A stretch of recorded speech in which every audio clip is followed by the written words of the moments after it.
Assalamualaikum Sobat Polri, saat ini Bribtu Rifa sedang berada di Bandara Internasional Sultan Iskandar Muda Aceh, salah satu pintu gerbang utama transportasi udara di Provinsi Aceh.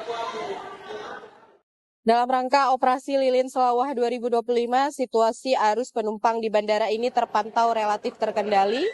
Namun pasca bencana alam banjir dan tanah longsor yang melanda sejumlah wilayah di Aceh beberapa waktu lalu, jumlah wisatawan yang datang ke Aceh mengalami penurunan dibandingkan periode libur akhir tahun sebelumnya.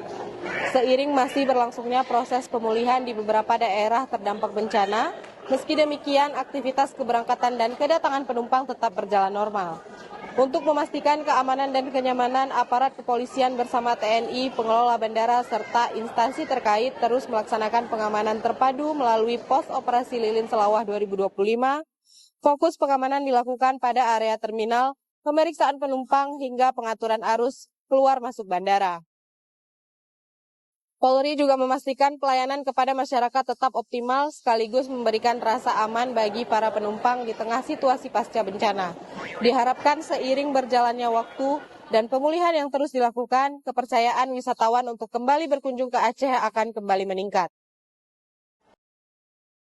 Sobat Polri, Operasi Lilin Selawah 2025 akan terus berlangsung hingga akhir masa libur, guna menjamin kondisi tetap aman dan kondusif. Dari Bandara Internasional Sultan Iskandar Muda Aceh, saya Bribtu Rifa melaporkan untuk Anda. Salam presisi.